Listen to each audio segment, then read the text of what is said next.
Entonces, el inicio de esta lección número 13 se llama el fuerte clamor o el fuerte pregón, como a veces lo encontramos en la Biblia. Hay un texto de introducción que dice: debemos llevar al mundo el mensaje del tercer ángel, amonestando a los hombres que no adoren a la bestia ni a su imagen, e invitándolos a tomar ubicación entre los que guardan los mandamientos de Yahweh y la fe de Yahoshua. Esto está en Apocalipsis capítulo 14, versículo 12. Yahweh no nos ha revelado cuándo terminará este mensaje o cuándo concluirá el tiempo de gracia. Nuestro deber consiste en velar, trabajar y esperar, y trabajar continuamente por las almas de los hombres que están a punto de morir. Este es un texto extraído del libro Maranata, El Señor Viene, página 110.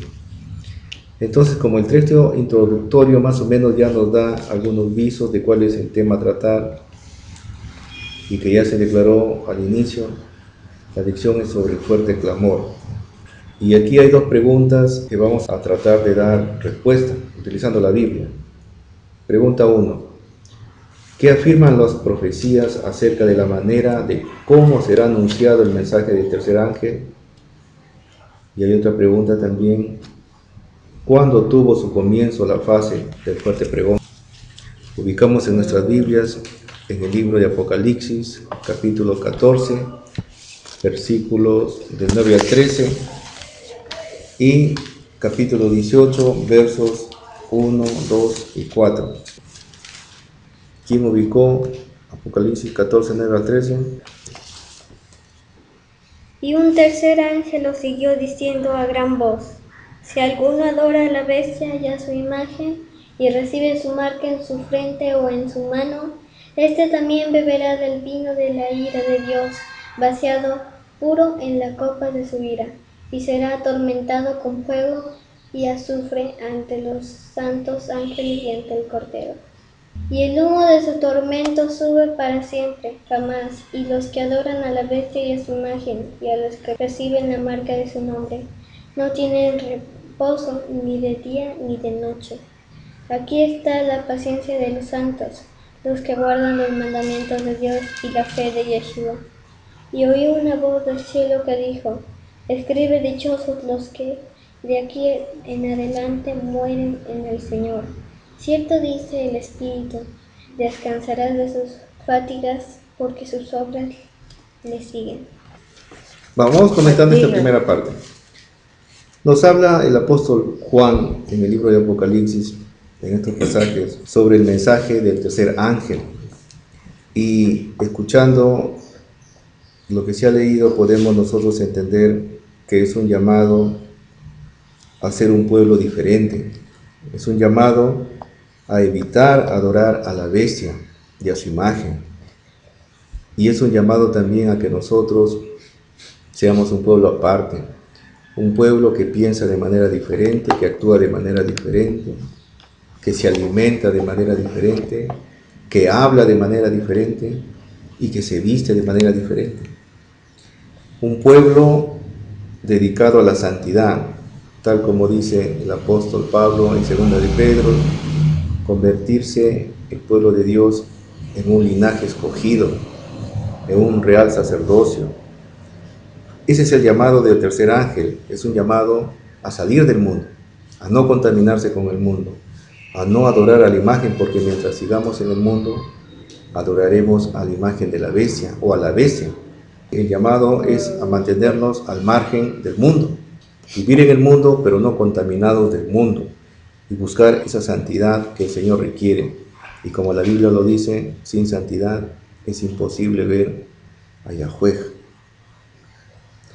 Bien, leemos el otro pasaje. El mismo libro Apocalipsis, capítulo 18, versos 1, 2, 4. Después de eso vi a otro ángel descender del cielo con gran poder, y la tierra fue iluminada con su gloria.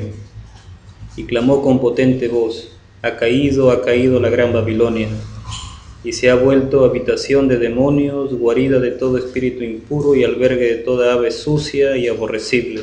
Y oí otra voz del cielo que decía: salid de ella, pueblo mío, para que no participen de sus pecados y no reciban de sus plagas. Ya, estos versos en el capítulo 18 nos habla de un cuarto ángel, ¿no?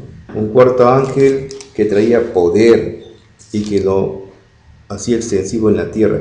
Ese poder se refiere a esa dote extra de Espíritu Santo que en algún momento se va a dar o se está dando ya a algunos hermanos que han escuchado el mensaje correcto de Yahushua, el mensaje del testigo fiel, y que ese poder va a hacer que nazca en el corazón de cada hijo sincero el deseo de llevar al mundo este mensaje del tercer ángel.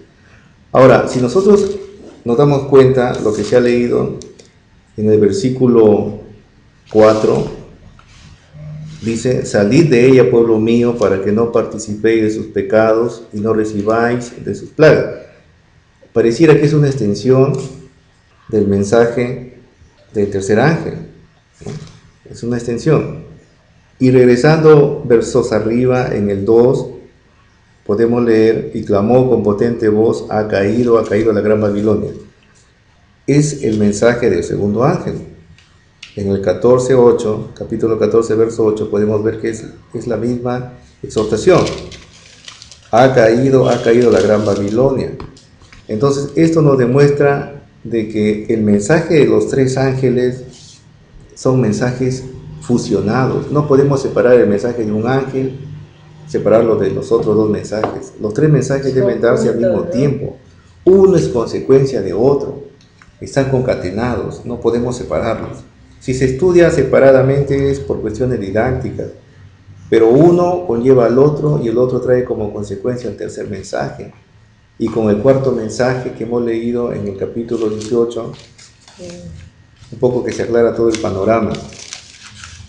Entonces, son tres mensajes que deben darse en la vida de cada cristiano. Recordemos brevemente el primer mensaje, capítulo 14 de Apocalipsis, versos 6 y 7. Entonces vi otro ángel que volaba por el cielo con el evangelio eterno para predicarlo a los que habitan en la tierra, a toda nación y tribu, lengua y pueblo. Decía a gran voz: reverenciad a Yahweh y dadle gloria, porque ha llegado la hora de su juicio, y adorad al que hizo el cielo y la tierra, el mar y las fuentes de agua. No vamos a profundizar para interpretar completamente lo que significan estos versículos, pero sí vamos a dar una explicación más o menos somera para poder entenderlo y ver que realmente están todos unidos, están fusionados.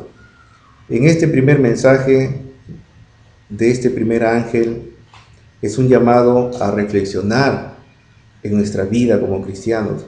¿Realmente estamos adorando a nuestro gran creador, a Yahweh, Elohim? ¿Le tenemos respeto? ¿Le tenemos obediencia? ¿O le hemos perdido el respeto completamente y hacemos lo que queremos?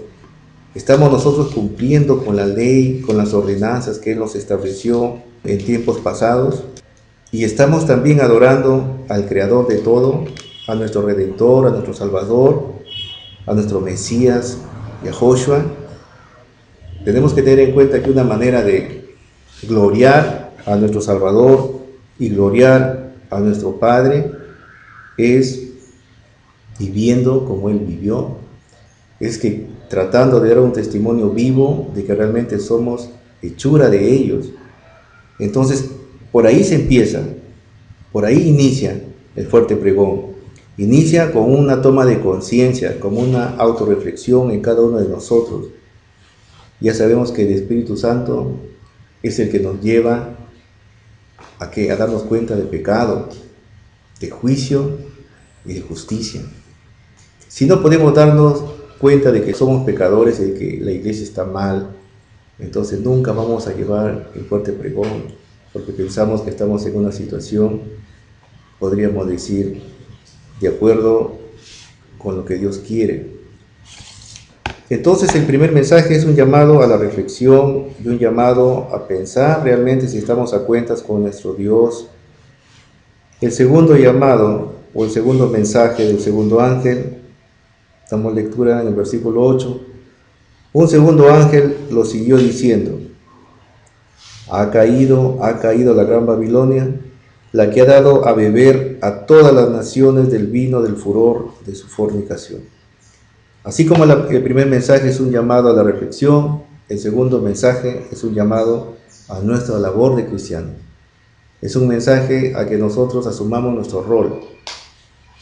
Nuestro Salvador nos hizo cristianos para poder llevar el mensaje a otras personas y poder desenmascarar a la gran Babilonia. La gran Babilonia sabemos nosotros que es la Iglesia Católica, y a sus hijas las otras rameras que son las iglesias protestantes, todas ellas enmarcadas dentro de doctrinas completamente falsas, equivocadas, como la Trinidad y como la celebración de fiestas paganas entremezcladas con cristianas, como la Navidad, la Semana Santa y otras fiestas que tienen un origen aborrecible a los ojos de Yahweh.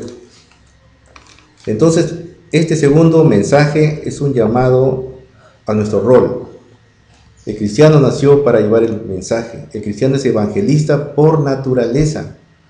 Y terminamos con el tercer mensaje del tercer ángel, versículos 9, 10, 11. Dice: y un tercer ángel lo siguió diciendo a gran voz: si alguno adora a la bestia y a su imagen y recibe su marca en su frente o en su mano, este también beberá del vino de la ira de Dios, vaciado puro en la copa de su ira, y será atormentado con fuego y azufre ante los santos ángeles y ante el Cordero.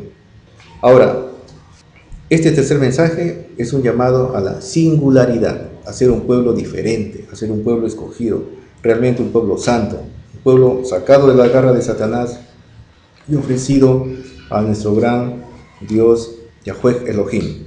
Ahora, podemos darnos cuenta que están completamente enlazados. Para que yo primero asuma mi rol, tengo que reflexionar y darme cuenta de mi condición. Es el llamado del primer ángel, el mensaje del primer ángel.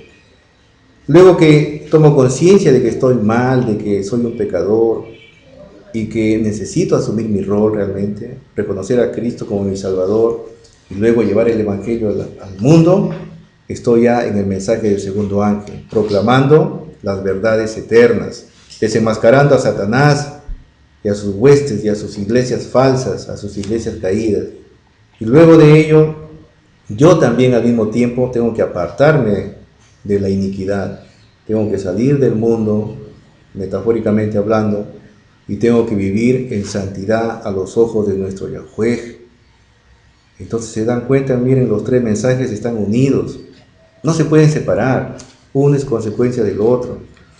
Entonces la pregunta era, ¿qué afirman las profecías acerca de la manera como será anunciado el mensaje del tercer ángel? Esas profecías es lo que hemos leído en el libro de Apocalipsis. Es el mensaje de los tres ángeles. Las profecías que afirman acerca de cómo va a ser anunciado el mensaje del tercer ángel específicamente, ¿no? De manera clara, directa. Claro, es un mensaje claro. O sea, es un mensaje sin sutilezas. Directo. Sí, no, es un mensaje claro, es un mensaje conciso y es un mensaje, podríamos decir, contundente. El mensaje de Dios es claro. Aquí no hay exhortaciones con doble sentido, escondidos, Directo. implícitos. No, el mensaje de Dios es claro y se debe decir tal cual es. Entonces el mensaje del tercer ángel nos dice claramente que debemos salir del mundo, que debemos evitar adorar a la bestia, que debemos evitar adorar a su imagen y que si nosotros lo hacemos, vamos a ser sellados en la frente y en la mano con el mensaje del enemigo. Y que vamos a sufrir las consecuencias, tal como dice el versículo 10. Vamos a beber del vino de la ira de Dios, si es que nos dejamos sellar. Y seguimos metidos en el mundo. ¿Cómo se sale del mundo estando en el mundo? Ya, esa es una buena pregunta, ¿no? Muchas personas me dicen, pero si vivimos en el mundo, ¿cómo vamos a salir del mundo? Obviamente no vamos a ir a otro planeta, ¿no? Dios nos hizo este planeta para nosotros. Si bien es cierto, Satanás, a través de él y el pecado que cometieron nuestros primeros padres, todo se distorsionó, pero este es nuestro mundo. E incluso aquí vamos a vivir con nuestro Redentor luego de su venida, ¿no?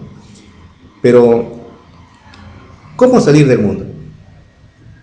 No lo entendamos como un éxodo literal. Vivimos en el mundo, vivimos nosotros aquí en el Perú, vivimos en un centro poblado, nosotros específicamente. Pero la idea es que nosotros poco a poco dejemos las cosas del mundo. Seguimos viviendo en el mundo, eso es verdad. No vamos a salir al campo, a la punta de una cordillera o de un cerro a vivir. Seguimos viviendo en el mundo y tenemos que vivir así por motivo de llevar el mensaje a la gente, ¿no? Si nosotros nos apartamos y nos alejamos y vamos a una zona inhóspita, ¿a quién vamos a llevar el mensaje? Entonces, la idea es que vivamos acá, pero que nuestra mente y nuestro corazón esté encauzado en las cosas de Yahweh, y que las cosas del mundo que Satanás ha tratado de que nosotros la tengamos, la añoremos y la deseemos, como por ejemplo la fama, el poder, el orgullo, las cosas materiales que son del enemigo, y él ha tratado por todos los medios posibles. Imagínense, él hizo que esa gran inteligencia que Yahweh le dio al hombre, ese don de poder crear, él lo vuelque en la tecnología que ahora nos inunda, pero Satanás utiliza la tecnología al mismo tiempo para que nos bombardee con las cosas que él quiere que nosotros idolatremos. Y él nos trata de decir en todas las formas posibles que si tú no compras un buen televisor no eres feliz o no vas a ser feliz. Si no tienes un equipo de música grande, sofisticado, nunca vas a tener tranquilidad. Que si tú no tienes una buena casa, no tienes un auto, no tienes ropa nueva, perfumes costosos, que si tus hijos no estudian en una universidad cara, no vas a ser feliz. Y que si no tienes mucho dinero nunca vas a alcanzar la felicidad. Esas son ideas equivocadas que Satanás nos mete a la cabeza y que día a día nos bombardea a través de la televisión, a través de otros medios de comunicación. Entonces, en ese sentido nosotros tenemos que dejar esas cosas o darle su debido peso, que es ínfimo. Entonces, como yo escuché hablar a un pastor cierta vez tocando este tema, que si nosotros tenemos en nuestra casa, por ejemplo, ¿no?, cosas del mundo, como los videos, como las películas, como la música del mundo, todavía tenemos algo en nuestra casa que es del mundo y no hemos salido completamente del mundo. O sea, nosotros debemos evitar todas las cosas que Satanás creó para alejarnos de Dios. Si hay alguna cosa que nos aleja de Dios, es un Dios para nosotros. Ahora, esto que les digo es difícil de aceptar, difícil de asimilar, porque estamos nosotros casi enquistados con las cosas del mundo. Si una persona a uno le dice, ¿sabes qué? Tú debes dejar la música del mundo porque es una música con melodías que invitan al movimiento, invitan a la sensualidad, y a eso si le sumamos la letra, que la letra te invita a los placeres sexuales, ¿no?, que te invita a la borrachera, ¿no?, al adulterio. Entonces son cosas que te alejan del Señor. Cuando tú escuchas una melodía de este tipo, vas a desear bailar. Y cuando tú bailas, no estás pensando en adorar a nuestro Creador, estás pensando en tu placer. Y si a eso escuchas la música, sabemos por psicología que la música ingresa a su inconsciente y tarde o temprano va a influenciar en tu conducta, en tus respuestas emotivas. Entonces son cosas del mundo que nos alejan de Dios. Y si tú ves, por ejemplo, películas de violencia, películas donde se mata a gente inocente, donde los asesinos tienen placer al asesinar a las víctimas, y tú sientes atracción por eso, nos damos cuenta de que la morbosidad en uno también comienza a crecer, a tal punto que cuando vemos una película de violencia y no hay mucho asesinato, decimos, es una película de mala calidad. Y cuando nosotros vemos una película donde la matanza es de inicio a fin, decimos, es una buena película. Entonces significa que la morbosidad en uno, la maldad también crece Está en un gran inconscientemente. nivel, pues, ¿no? Sí, y nos vamos haciendo a esa situación de que la maldad es algo normal en nosotros. Si yo toda mi vida le he pasado viendo películas de violencia, y cuando salgo a la calle y veo a una persona que está siendo asaltada, para mí es algo normal, porque en mi subconsciente se ha metido un montón de películas de violencia y trato de hacer como si no fuera una cosa que a mí no me interesa, porque es algo normal. Y todo el día van a asaltar y siempre los asaltos son normales, las violaciones son normales, los asesinatos son normales, porque en mi mundo eso es algo ya normal. ¿Se dan cuenta? Satanás trata de que nosotros pensemos que la maldad es normal en la vida de un ser humano. Entonces, a eso tenemos que nosotros tratar de tocar, tratar de evitar y expulsar de nuestra vida, a las cosas del enemigo. Y así como las películas, así como también habíamos visto sobre la música, también en la alimentación, Satanás ha hecho gran labor. Si bien es cierto, el Señor le dijo como castigo a Adán y a Eva que ellos iban a morir a partir de ese momento que pecaron, pero leyendo la Biblia nosotros nos damos cuenta que ellos vivieron casi alrededor de 1000 años, ¿no? Y consecuentemente cada generación posterior la edad ha ido disminuyendo, ¿no? Y vemos que hay una disminución abismal a partir de Noé, y viene ahí la pregunta, ¿no? ¿Por qué a partir de Noé el hombre aminora sus años de vida? Y muchos creen que es porque a partir de Noé se dio ingreso a la carne como consumo normal en la dieta de los descendientes de Adán. Ahora, nosotros sabemos científicamente que la carne acorta los años de vida, que es un principal elemento cancerígeno, que envejece a las células, que daña el hígado, el estómago, en fin. Ahora, Satanás también ha hecho su parte, porque ha hecho que el hombre, a través de su inteligencia, de esa facultad de crear, cree un montón de alimentos sintéticos que reemplazan a los alimentos que el Señor creó para nosotros, que fueron las frutas con semilla y los árboles con grano. Entonces, esos alimentos sintéticos que poco a poco, a través de la publicidad, de los medios de comunicación, han ido reemplazando, han ido desplazando los alimentos originales de Yahweh para nosotros, a tal punto que hoy en día ya casi nadie consume alimentos orgánicos. Todos consumimos alimentos artificiales, y es más, estos pocos alimentos orgánicos ya están siendo reemplazados por los alimentos transgénicos, ¿no? O sea, Satanás por todos lados nos está bombardeando para tratar de alejarnos a Dios. Pero me dirán, ¿pero cuál es la idea ahí? ¿Por qué Satanás a través de sus alimentos artificiales nos aleja de Dios? Simplemente porque si nosotros comemos esa comida chatarra, nos vamos a enfermar. Y enfermos, nadie va a gloriar al Padre. Y enfermos, vamos a llevar el mensaje, si es que lo llevamos, porque el enfermo no lleva mensaje a nadie, porque el enfermo entra en un cuadro depresivo hasta el día que muere, o se salva. Pero si llevamos el mensaje a enfermos, el que recibe el mensaje no va a decir, pero tú me hablas de un Dios que da prosperidad, un Dios que te promete salud, como está en el libro de Deuteronomio, pero sin embargo tú estás enfermo. Entonces, ¿qué testimonio damos de la salud? Dios nos hizo para vivir cierta cantidad de años, pero no enfermos. Entonces Satanás ingresó la enfermedad a través de los alimentos y la muerte prematura. Hoy en día el hombre ya no vive 800 años, 900 años, a duras penas llega a los 70 años.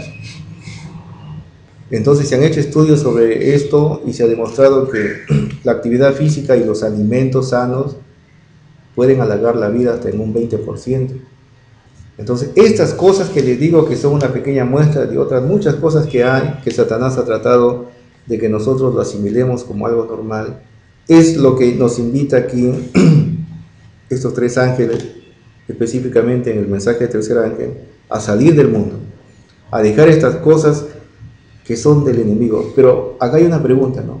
¿Cómo yo puedo saber qué cosas son de Satanás y qué cosas son de mi Dios? ¿Cómo? ¿Cómo yo puedo diferenciar? El apóstol Santiago nos invita a pedir sabiduría del Señor. Esa sabiduría que nos da el Espíritu Santo nos puede dar luz para diferenciar lo santo de lo profano, lo que nos gusta a Dios y lo que no le gusta, lo que le desagrada. Entonces, busquemos sabidurías en las cosas de Dios, pidámosle sabiduría, pero la pista es la siguiente: todo aquello que me enferma, hablando de la cuestión alimenticia, no es de Dios. Incluso el apetito, aunque les parezca mentira, el apetito no es de Dios. Dios nos hizo criaturas hermosas con instintos para poder vivir. Pero el apetito, por ejemplo, es una creación del enemigo. Dios nos hizo para que en ciertas horas del día, cuando ya nuestra energía comienza a decaer, tengamos necesidad de ingerir alimentos orgánicos, ¿no? Ese es el hambre. Satanás creó el apetito. El apetito es ese deseo falso de querer comer. El apetito es ese estímulo de querer nuevamente ingerir alimentos, aún estando con el estómago lleno, aún estando ya saciado, pero ese deseo de ingerir más alimentos que está supeditado a los sentidos, como el olfato, como la vista. Les doy un ejemplo, ¿no? Acabamos de cenar y viene un familiar y nos dice: he traído pollo a la brasa y 2 botellas de gaseosa helada. Pero como ya todos cenamos los alimentos orgánicos, pero le decimos: ya estamos saciados, mejor dejémoslo para otro día o para el día siguiente. Pero viene el familiar con sus hijos pequeños y los hijos pequeños no entienden de esto y dicen: papá, queremos comer ya. Y si ya, le voy a dar a mis hijitos y el resto lo aprovechamos el día de mañana. Muy bien, se les sirve a los pequeños y los pequeños comienzan a comer y comienzan a tomar sus bebidas, y todos que ya habíamos cenado, de pronto sentimos que en nosotros surge ese deseo de querer comer pollo a la brasa, por el olor, por la vista. Esa sensación anormal, porque no es normal, porque ya estamos con el estómago saciado, es el apetito.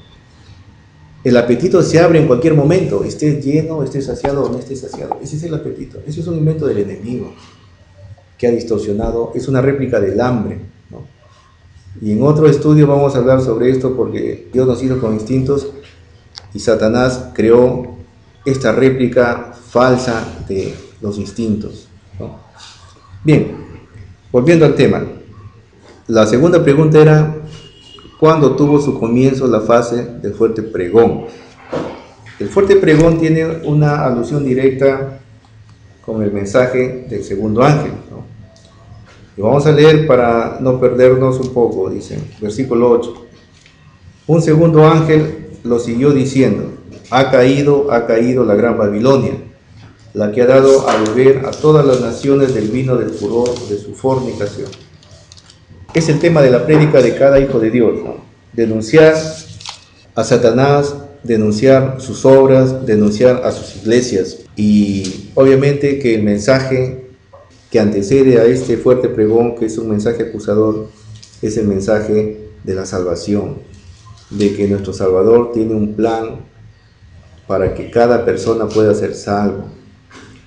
Pero como ya en el mensaje del primer ángel nos dice en el verso 7, decía a gran voz: reverenciar a Dios y darle gloria, porque ha llegado la hora de su juicio.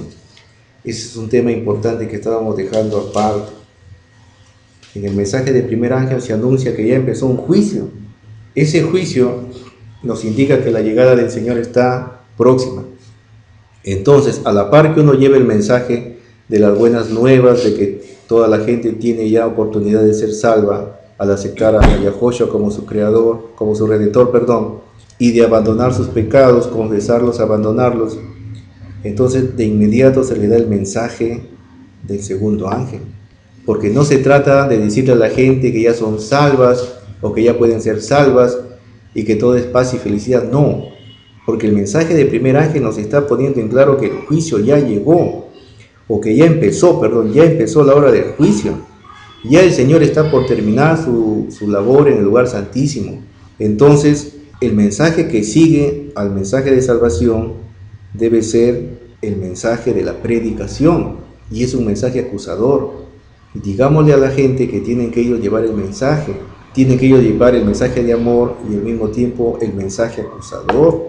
Tienen que desenmascarar a Satanás para que la gente sepa que Dios quiere un pueblo santificado, tal como dice el mensaje del tercer ángel, un pueblo apartado del mundo, un pueblo que no se deje contaminar, un pueblo que no se deje sellar por la bestia, ni en su frente ni en su mano derecha. Entonces, ¿cuándo comienza la fase de fuerte pregón? En la vida de un cristiano, ¿cuándo comienza? Cuando acepta a Cristo como su Salvador, previamente ha habido confesión de pecados, en ese momento es justificado, en ese momento Yahweh le coloca su Santo Espíritu, se hace la conversión en su corazón, es una nueva criatura, como dice Pablo, y a partir de ese momento nace espiritualmente y ya tiene su primer trabajo. Es una nueva criatura. Es una nueva criatura que ama a la gente, que ama a nuestro Yahweh y que cree que Yahweh es su Salvador y Redentor. ¿Y su trabajo cuál es? Amar a la gente y llevarle este mensaje. Para que se salven como Él se salvó. Para que como Él es salvo, también el resto se salve. Ese es el fuerte pregón. ¿Por qué se llama fuerte pregón? Porque va a llegar un momento en que este clamor, este evangelio, va a alcanzar a todo el planeta y se va a decir sin pelos en la lengua, en forma clara, en forma contundente. En ese momento se convertirá de un pequeño clamor a un fuerte clamor. Pero ¿qué moverá a la gente a llevar este mensaje por el mundo? Lo moverá lo que dice en el capítulo 18. Vamos a leer para recordar. Después de esto vi a otro ángel descender del cielo con gran poder, y la tierra fue iluminada con su gloria. Y clamó con potente voz: ha caído la gran Babilonia, y se ha vuelto habitación de demonios, guarida de todo espíritu inmundo, y albergue de toda ave sucia y aborrecible. Muy bien. Esto es lo que a nosotros nos va a dar ese ánimo de llevar el pregón a todo el mundo. Es el Espíritu de Dios, es ese poder, ¿no?, que nos relata aquí con este ángel número 4. Ese poder va a iluminar todo el planeta con su gloria y nos va a llamar, nos va a invitar, nos va a dirigir los pasos para llevar el mensaje a todo el mundo. Ese es, en líneas generales, el fuerte pregón, ¿no? Bien, pasamos a la pregunta 2. ¿A través de quiénes se manifestó el Señor en 1888 para empezar la obra del ángel cuya gloria llenará toda la tierra? A ver, hay que entender una cosa. La Iglesia Adventista, ¿no?, ellos establecen una fecha. En 1888, ustedes saben que la Iglesia Adventista aparece en 1844 más o menos, ¿no? Pero ya en 1888 hay dos pastores adventistas, Wagoner y Jones, dan una prédica en Estados Unidos sobre la justificación por la fe. Ese fue el tema central, la justificación por la fe. Porque la Iglesia Adventista, desde que se funda hasta 1888, estaba ya inclinándose al legalismo.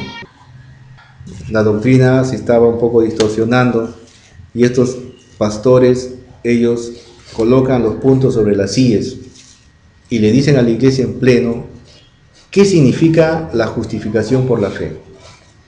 Y le dan peso a que la obra del hombre no le iba a salvar, a que la ley no les iba a salvar, a que el santo sábado que nosotros también guardamos tampoco les iba a salvar, que el diezmo a que sus diezmos tampoco les iba a salvar.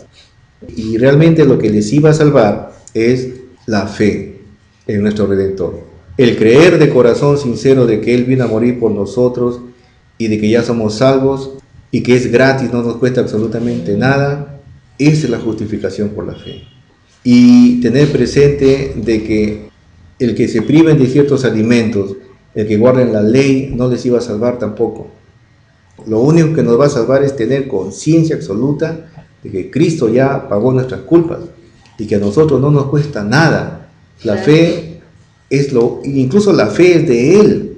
La Biblia nos dice que la fe es de Yahoshua. Sí. El amor que nos coloca en nuestro corazón y que en buena cuenta es el Espíritu Santo, es el Ruach, también es de Él. Todo es de Él. Solamente lo que nosotros ponemos es nuestra decisión y nuestra constricción por los pecados que hemos hecho. Mira, ahora que está de moda esto de restaurar verdades, se cree, ¿no?, falsamente de que porque uno ya adquirió el conocimiento de que el Espíritu, por decir, es el poder de Dios, la sabiduría de Dios, los nombres se deberían pronunciar tal y como son en hebreo. Algunos piensan falsamente que ellos han sido escogidos por Dios y ya son salvos por Dios por hacer esas cosas. Son ideas equivocadas, ¿no?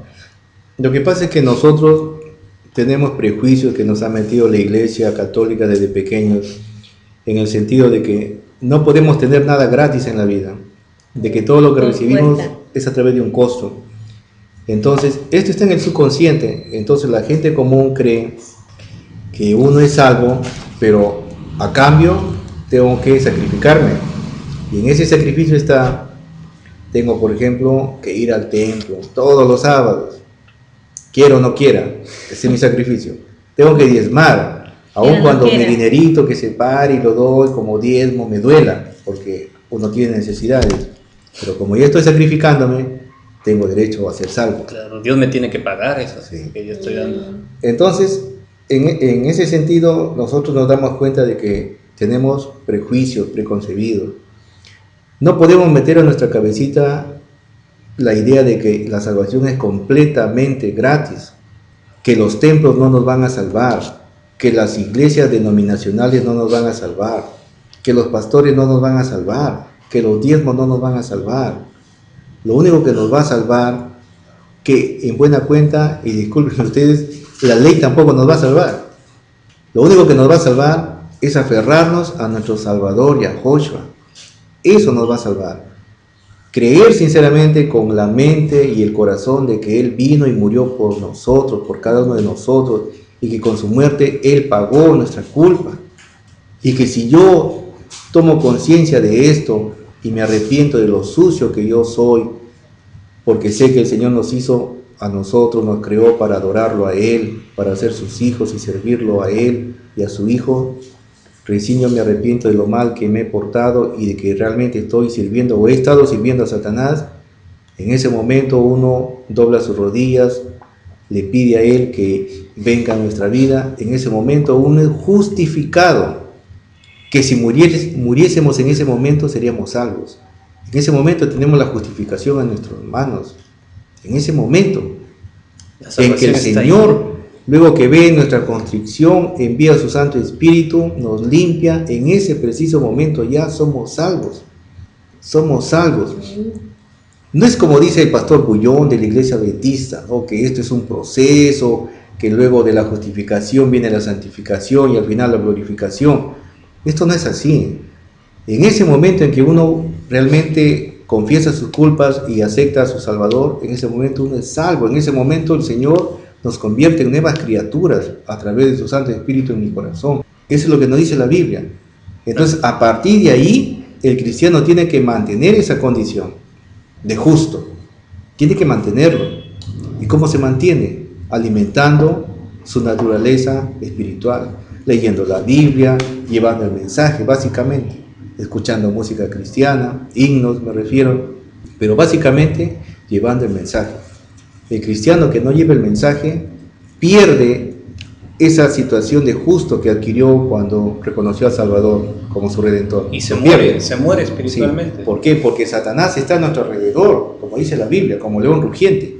Él quiere que en ese momento que tú alcanzaste la justificación, cuando te hiciste cristiano, Él quiere que ese momento tú lo pierdas. ¿Y cómo? Te trata de bombardear con las cosas que Él creó, con la televisión, con el trabajo, con la fama, con los vicios. Con la comida. Ya, con la comida. ¿Y se dan cuenta cómo tiene relación con el mensaje de los tres ángeles? Trata de meterte el mundo por los ojos y te quiere decir erróneamente de que solamente la felicidad y la paz la encuentras en el mundo, que cuando mueras no vas a llevar nada, no vas a encontrar nada en otro lado. Eso es completamente falso. Entonces, Esa es la situación, ¿no? La justificación por la fe, sí. Bullón dice que la santificación es un proceso. O se está diciendo que de mal vas a ir avanzando a lo bueno, ¿no? Eso es lo que quiere dar a entender. Sí. Y la justificación por la fe, ¿qué dice? Que nosotros debemos mantener esa justificación. Mantener lo que ya tienes. Sí. Es diferente, ¿no? Es diferente. Claro, el pastor Bullón nos dice que el proceso de santificación es gradual. Él nos habla de niveles de santificación, ¿no? Claro. Pero la Biblia te dice que tú eres salvo desde el momento que lo reconoces y lo proclamas con tu boca que es tu Salvador. Claro, ya eres nueva criatura. Ya, a partir de ese momento eres salvo. No dice que vas a ser nueva criatura. No te dice que poco a poco te vas a ir santificando hasta que en un momento Él te diga ya llegaste a la santidad, ya eres salvo. No, desde ese momento eres salvo. Entonces, en el camino, esa santidad es lo que te da también sabiduría de paso. Y te hace evitar por instinto, podríamos decir por instinto, cosas que son de Satanás, ¿no? La persona que ya es nueva criatura, yo le digo con sinceridad, colocan a una persona que ya se convirtió, que es una criatura nueva en el Señor, y lo colocan frente a un televisor y le ponen una película de violencia, yo les aseguro que no se va a sentir bien, no se va a sentir bien. Pero esa persona lo colocan en la película para que vea el video de una película de violencia, un día, 2 días, 3 días, 5 días, un mes, y todo ese amor que él tuvo en ese momento que se arrepintió se va a ir perdiendo. La Biblia nos dice que no puede estar junto la luz con la oscuridad. Al lado de Dios no puede estar la maldad, al lado del amor no puede estar la impiedad. Es absurdo. Por eso el cristiano nuevo debe alimentar su naturaleza cristiana, ya apartarse completamente del mundo. Nosotros tenemos esa tendencia a caer nuevamente en las garras del mundo porque está en nuestro corazón. Eso lo heredamos de Adán. Si bien es cierto, Yahoshua murió en la cruz y pagó esas culpas, pero sigue en nosotros, y esa es la lucha del cristiano, ¿no? Pero el cristiano inteligente, el cristiano que realmente asimiló la sabiduría divina, él trata ya de alimentarse de otra forma, trata de alejar las cosas del mundo en su sitio y de vivir las cosas divinas, las cosas del Señor. Y como dice el apóstol o el profeta Isaías, tenemos que tratar de ser sacrificio vivo en cuerpo, mente y alma a los ojos de Yahweh. Un sacrificio vivo, no solamente en mente, también en cuerpo. Bueno, eso es en cuanto a la justificación por la fe, ¿no? Hablamos sobre la justificación de la fe, ¿no? Y más o menos planteábamos lo que los dos pastores habían ya expuesto a la iglesia en pleno. Pero, contrariamente a lo que podemos pensar, la iglesia adventista en el año 1888 rechaza este mensaje. Fueron muy pocos cristianos adventistas los que aceptaron este mensaje de que la justificación era un proceso gratis y que no costaba nada. La mayoría se aferró a la ley y para ellos era imposible que sin cumplir la ley pudiera uno ser salvo. Pero se aferraron, por ejemplo, a que el proceso de santificación es un proceso gradual y que el cristiano, cuando se convierte, es semipecador y puede pecar. ¿Por qué? Porque tiene un abogado en el cielo que lo va a cubrir, pero que ya poco a poco, con los años, va a ir puliéndose y va a llegar un momento en que va a alcanzar la santificación. Es una doctrina equivocada, es una doctrina diabólica, ¿no? Y lo gracioso es que pasan 20 años y uno sigue igual. Sí, así es, ¿no? Por eso no les agradó, sobre todo el tema de la santificación, ¿no? De la santidad. Y rescatando, vamos a leer un poco para refrendar lo que dijo los pastores Wahoner y Jones en Primera de Juan, que también fue un tema que se tocó en la santificación de la fe y que muchos rechazaron contundentemente. Primera de Juan, capítulo 3, verso 5-6, leemos. Lee, José, 5-6. Pero ustedes saben que Cristo apareció para quitar nuestros pecados, y en Él no hay pecado. Todo el que permanece en Él no sigue pecando. El que sigue pecando no lo ha visto, ni lo conoce. Ese es un tema, un aspecto en la Biblia que a ellos no les agradó. porque ellos tenían metido en su cabecita que ellos podían seguir pecando y que para ser santos faltaba tiempo, era cuestión de tiempo, era cuestión de ejercitarse, era cuestión de dedicarse, era cuestión de leer, era cuestión de investigar, y esas cosas no son así. La justificación es cuando uno recibe a Dios en su corazón a través de su Espíritu Santo. Esa es la justificación. Y lo que ellos rechazaron también fue el versículo 8, ¿no? Da lectura, José, el versículo 8. En cambio, aquel que practica el pecado es hijo del diablo, porque el diablo peca desde el principio. Para esto se manifestó el Hijo de Dios, para deshacer las obras del diablo. 9. Todo el que ha nacido de Dios no sigue pecando, porque la vida de Dios está en él. No puede seguir pecando porque ha nacido de Dios. Ya, miren, esto que lo tenemos en la Biblia, a veces muchos de nosotros ni lo leemos, ¿no? Pero estos dos versículos tienen una filosofía grande detrás. En el versículo 8 nos dice que el que practica el pecado es del diablo. ¿Qué nos está diciendo? Aquel que dice que es cristiano ya no debe pecar. No existe en teoría un cristiano pecador. No existe.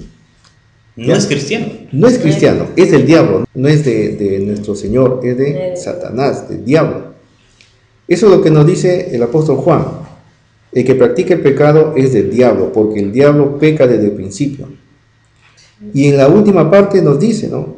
Para esto se manifestó el Hijo de Yahweh, para deshacer las obras del diablo. Él vino a morir por nosotros, para que nosotros ya no pequemos y acabar más. con el pecado, ¿no? Como si yo me arrepentí, si lo tomé a Él, lo asumí como mi Redentor, y luego voy a seguir pecando.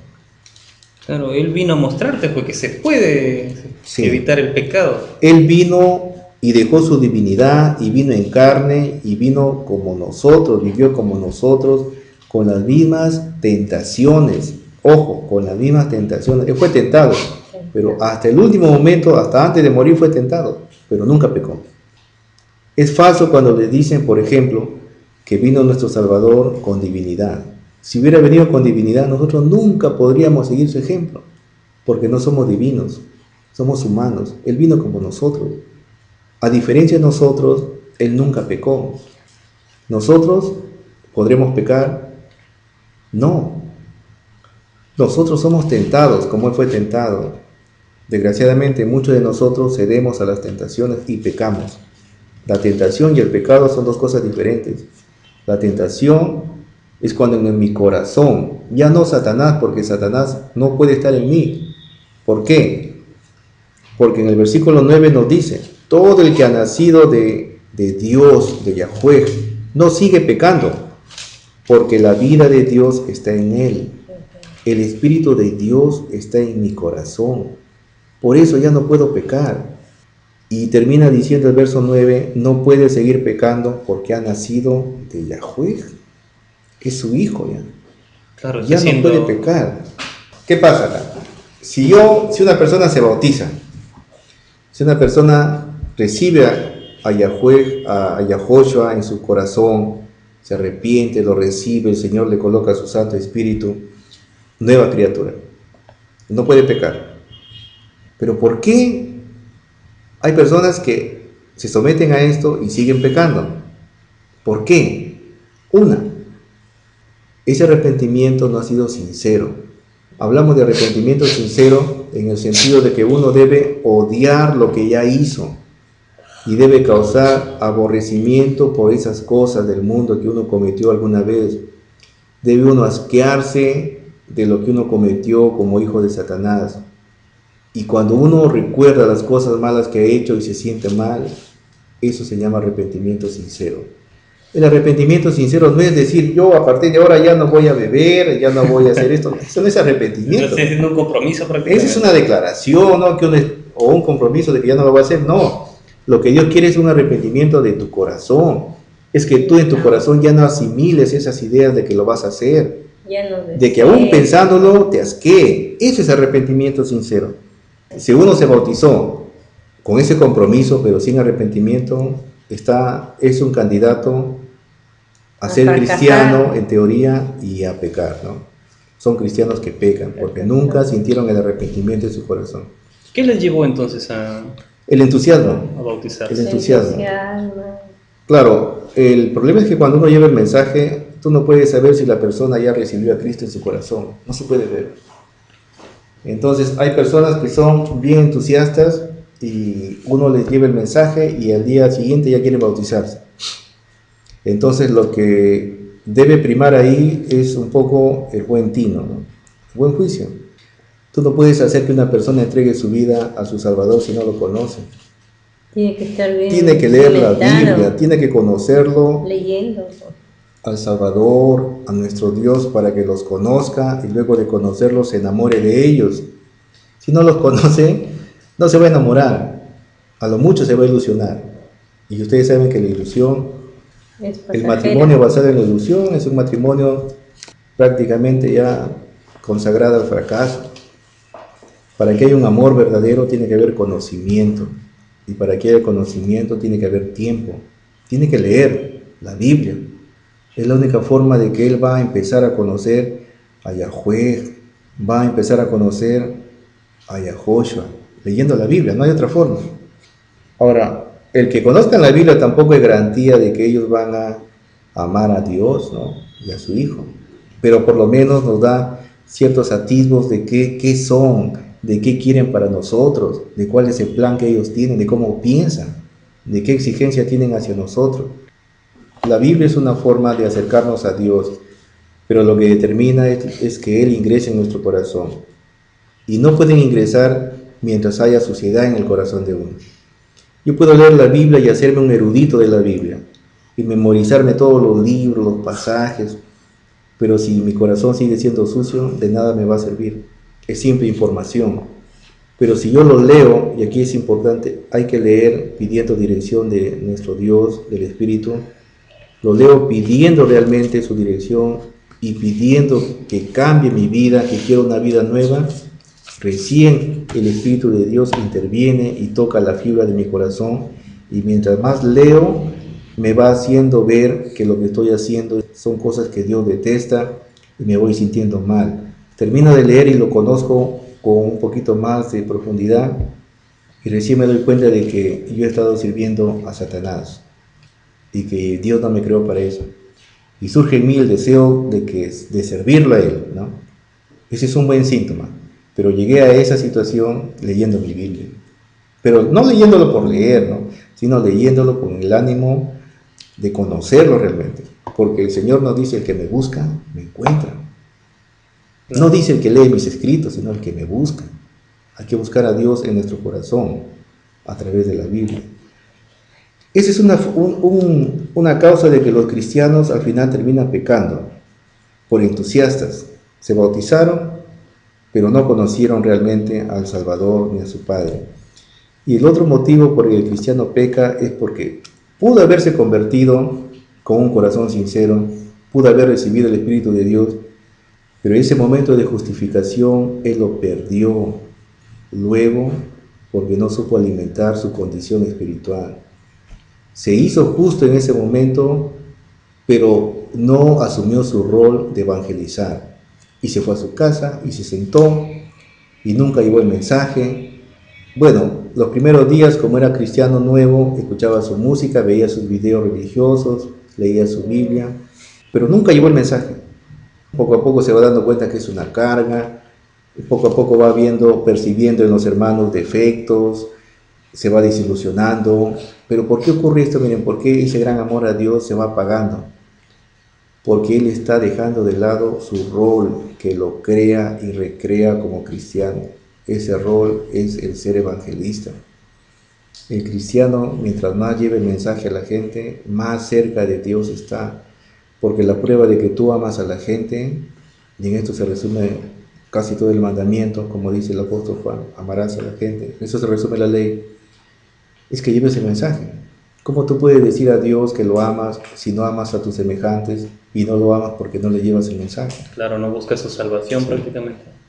Sí, y aquí tienen mucho de Me culpa. salvo yo y punto. Sí, tienen mucho de culpa las iglesias, porque las iglesias, como ellas son, entre comillas, son organizaciones ordenadas, ellas evitan que los cristianos, no todas, pero muchas de ellas evitan que los cristianos que las integran lleven el mensaje así en forma esporádica, en forma espontánea. Ellos son organizados y les dicen, por ejemplo, en el caso de la iglesia adventista, ustedes van a tener un blanco de 5 o de 6 personas interesadas con posibilidad de bautizarse, pero de aquí a 6 meses.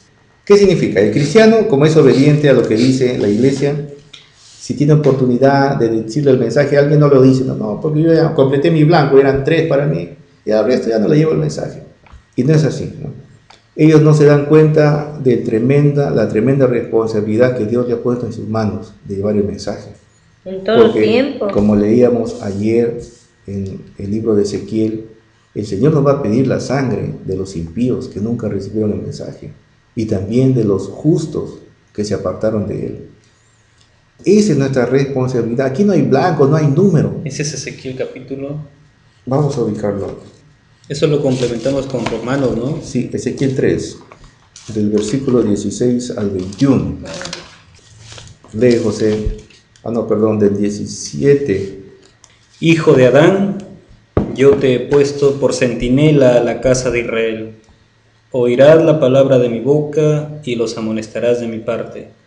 Cuando yo diga al impío, de cierto morirás, y tú no lo prevengas, ni le hables para que deje su mal camino, a fin de que viva, el impío morirá por su maldad, pero demandaré su sangre de tu mano. El verso 17 nos dice el profeta Ezequiel, ¿no? Ojo, aquí el que está dando el mensaje es nuestro Dios Yahweh Elohim, ¿no? Él le dice al profeta Ezequiel: Hijo de Adán, yo te he puesto por centinela a la casa de Israel. Centinela, como decíamos ayer, es el vigía, es el guardián, es el soldado que está en la punta de la torre, mirando que no venga el enemigo y los destruya, ¿no? Ese es su trabajo, vigilar para que no sean saqueados, no sean asaltados, no sean asesinados. E hijo de Adán es un mensaje universal para Claro. todo hijo, ¿no? Sí, porque muchas personas me dicen, no, pero este era para el profeta. No es el profeta, porque aquí el Señor dice, hijo de Adán. Y todos descendemos de Adán. En buena cuenta, si esto era para Israel, que era el pueblo escogido, ¿acaso nosotros no somos el pueblo escogido hoy en día? El Israel espiritual, Claro. que se le llama. Por lo tanto, el mensaje es válido para nosotros. Y dice el Señor, oirás la palabra de mi boca y los amonestarás de mi parte. Y aquí viene la amonestación. Cuando yo diga al impío, el impío, como decíamos ayer, es la persona que hace lo malo y que no ama al Señor. Cuando yo diga al impío, de cierto morirás, y tú no lo prevengas, ni le hables para que deje su mal camino, a fin de que viva, el impío morirá por su maldad, pero demandaré su sangre de tu mano. Miren, esa es una primera gran responsabilidad que nosotros lo tomamos a la ligera. El impío, si ustedes se dan cuenta, son toda la población del mundo.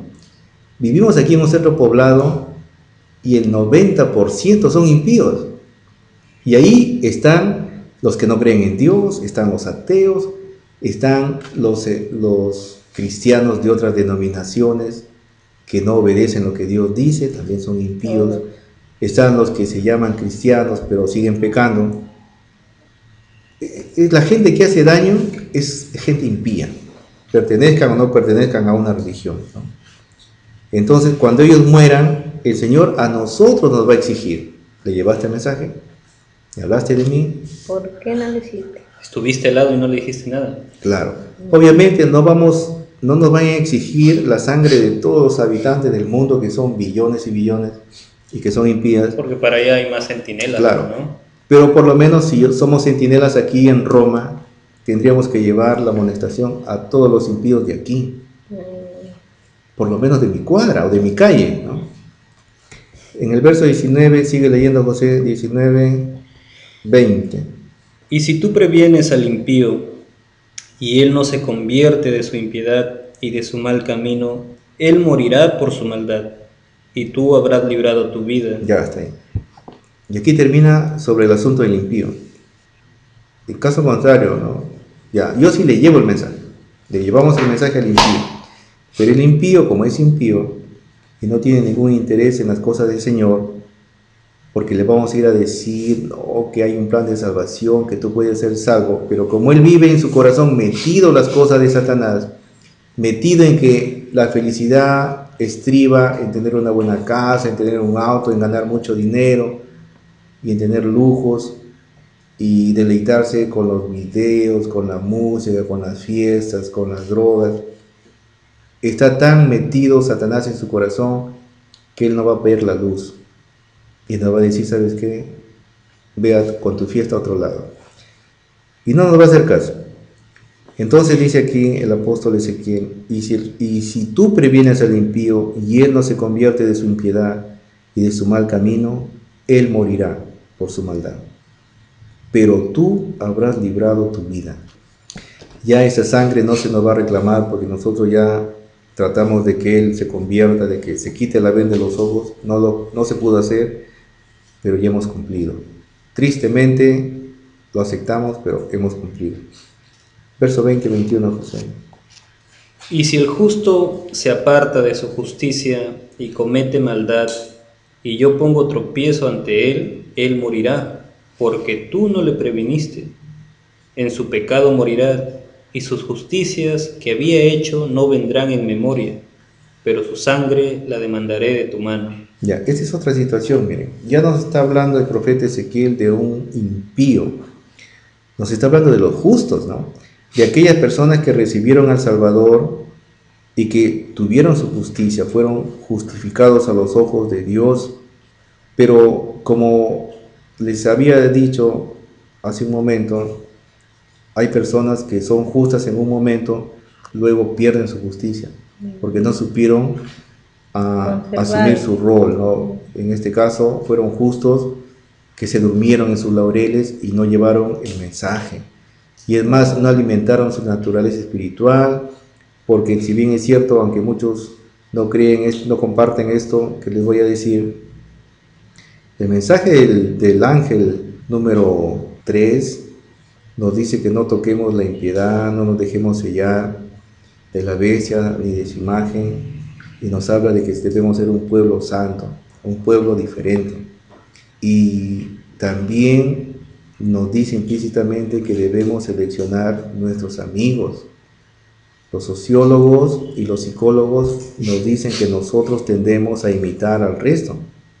Tal es así que por ahí surgió ese viejo refrán, dime con quién andas y te diré quién eres, que tiene mucho de cierto.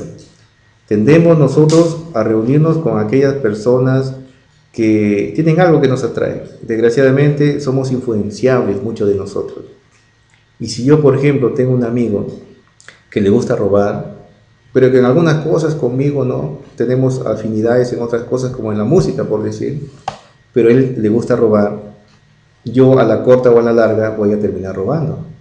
Si es que el temperamento de ese individuo, si es que el carácter de ese individuo es un poco más fuerte que el mío, influye en ti. Influye en mí. Entonces, inconscientemente yo voy adquiriendo esas conductas de mis amigos o de mi amigo, ¿no?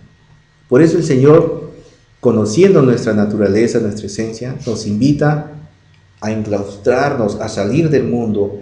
Y por eso a los patriarcas les dio la orden de que sus hijos no podían entremezclarse, no podían casarse con mujeres de otras tribus, porque conocía esa naturaleza de nosotros. Entonces la orden era que el pueblo se mantenga puro, no se contamine con otras tribus aledañas que eran paganas. Hoy en día es lo mismo, el mensaje se mantiene. No te relaciones con gente del mundo, porque vamos a terminar adorando las cosas del mundo. Es simple. O con un cristiano pecador. O con un cristiano. Por eso en algunos pasajes nos dice, ¿no? Nos dicen las escrituras, ¿no? Que no nos sentemos con los que, diciéndose que son cristianos, son idólatras, son borrachos. Con ellos ni a comer, dice, hay que sentarse, ¿no? Entonces aquí nos dice el profeta Ezequiel, si el justo se aparta de su justicia y comete maldad, y yo pongo tropiezo ante él, miren, yo pongo tropiezo ante él, él morirá, porque tú no le preveniste. A ver, vamos a leer de nuevo para darles, a ver si lo hemos comprendido bien. Y si el justo se aparta de su justicia y comete maldad, es un justo que se alejó del Señor. Y yo pongo tropiezo ante Él morirá. él morirá, ¿no? Porque tú no lo preveniste. Tú no lo preveniste. En su pecado morirá. En su pecado morirá. Y sus justicias que había hecho no vendrán en memoria. Miren, es triste, pero dice, pero su sangre la demandaré de ti. Es triste porque mucha gente ha vivido dedicada a Dios realmente de corazón, ha cumplido con su labor de cristiano, pero en algún momento se dejó llevar por su tentación y se alejó completamente del Señor, ¿no? Eso nos da ciertos indicios de que nunca hubo un arrepentimiento sincero también. Yo he conocido mucha gente dedicada a Dios, pero al final, gente que llevaba el mensaje, pero al final terminaron saliendo de la iglesia y dedicándose y sumergiéndose en las garras de la bebida, por ejemplo. ¿Eso qué nos da a entender? De que ese cristiano realmente nunca tuvo un arrepentimiento sincero, o por lo menos nunca en su corazón llegó a detestar el vicio que al final originó su caída, que es la bebida, ¿no? Por eso hay que tener cuidado, y como dice la Biblia, el camino del cristiano es de valientes. Para asumir mi vida como cristiano debo tener un arrepentimiento sincero, y si no lo hemos hecho hasta el día de hoy, hay que empezar haciéndolo, hay que arrepentirse, no es tarde. Aun cuando uno ya sea cristiano de años, puede arrepentirse hoy en día y empezar de nuevo, empezar como realmente debió empezar hace años atrás, con un corazón íntegro al Señor y tratando de odiar las cosas del mundo. Miren, hagamos este ejercicio, o hagan este ejercicio en su tiempo libre. Hay cosas en el mundo que son malas a los ojos de Dios, pero que en algún momento a nosotros nos causaron placer.